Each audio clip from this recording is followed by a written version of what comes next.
So how do you record a video call for a podcast? Very common occurrence. A lot of people do host, co-host, maybe a guest or two, maybe even a panel discussion of some kind, and everybody is spread out across the country, if not around the world. Very good question. A couple things you might want to look for to make sure you don't shoot yourself in the foot. Let's get started.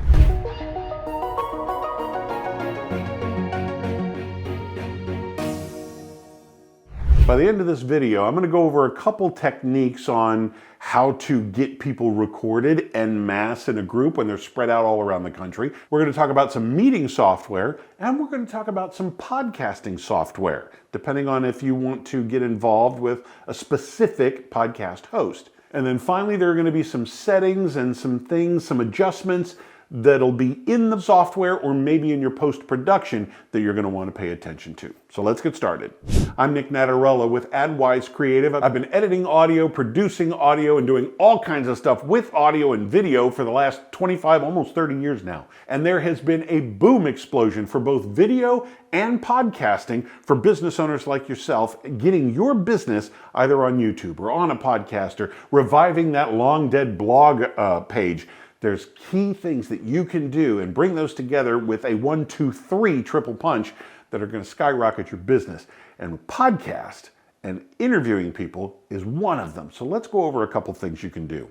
First of all, it's going to be contingent upon the software. There are all kinds of software that you can use both individually or specifically for podcasting to get that recorded. For example, some of the things that I'm sure you've probably heard of: Zoom, Google Meet, Microsoft Teams. These are all things that we probably use every single day in our business already. And there are ways to record, especially a group meeting. That would be one of the top ways to do it. I'm sure Zoom is probably, it was during COVID and during the pandemic when everybody was now working from home and telecommuting and all this kind of stuff. I think Zoom took off. Everything was done by Zoom. And now if you notice, a lot of us have kind of still kept it up. Very rarely do we just call, very rarely do we email, we jump on a Zoom call real quick. For some reason, we've all of a sudden gone to the Jetsons and Dick Tracy.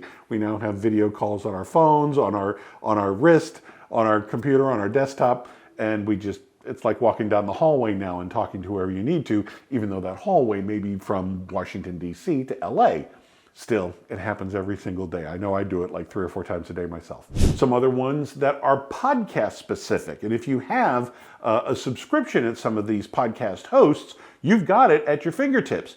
If you haven't subscribed with them, if you don't have your podcast up and running on some of these platforms, are you considering switching? Stuff like Riverside, Anchor, Podbean, Bouncecast, and there are dozens more out there. It's to the point that recording software is a given. If you're going to be in the podcast hosting business, you've got to have a recorder built into your system for people to come and subscribe. If you're just getting started with video or podcasting, that's what we cover here on this channel. So be sure to like and subscribe and don't miss a single episode. We will get into deep topics, overview topics, anything that has to do with production or lighting or microphones or cameras or any type of editing techniques and stuff like that. That's what we do here to get you up and running efficiently and very quickly. Now, some tips and techniques that you're going to want to use in your recordings to make sure you get the best recording out of it. And we're concentrating on the video side, but we do have a little spillover into the audio side as well. So the first thing is, when it comes to your editing, when it comes to recording the phone call, when it comes to recording the meeting, make sure everybody is in gallery view. And I'll tell you why. All of a sudden, you have everybody available, as opposed to speaker view where people are going to pop in and out. Now, I get some podcast clients every once in a while that they put it in speaker view, and they think they're doing me a favor by keeping the guest in focus, because the guest is going to do the majority of the talking if you're doing your podcasting right? So there's the host. They've asked the question. They're on screen. They throw it to the guest. The guest starts talking. The camera is still on the host. The guest has been talking for about 3 seconds, and then it switches over to them. That's speaker view. The guest is now talking, they're in focus, everything's going along fine, and then the host goes, mm-hmm. And then the camera comes back to them. the speaker view picks them up. The guest is still talking. They only interjected a and now we've missed about 3 to 5 to 10 seconds worth of the guest, and the host is just, because they've already said their That was 2 seconds ago. Then it finally caught up to them. So please don't put it in speaker view. Put it in gallery view. And what's really cool about gallery view is in your editing, you can treat it like speaker view. If you want to pop somebody up, if you want to show 2 or 3 people and one of them being doing the talking, you can have some real fun with squares popping in and out and zooming in and stuff like that. Now, if you've got like 9 people on the screen, those are pretty small. And trying to zoom them in could be a little rough. But if you've only got like 2 or 3 people on the screen, being able to bounce back and forth between them, it's almost like you have a 3-camera setup. And it really, really looks good if you manipulate it properly. And, you know, when the person is talking and bouncing back and forth, if there's a discussion going on or something like that, that looks really good and you can edit it that way. Of course, you can just leave everybody on the screen and everything's cool. Fine, if that's the way you want to do it, that's the way you want to do it.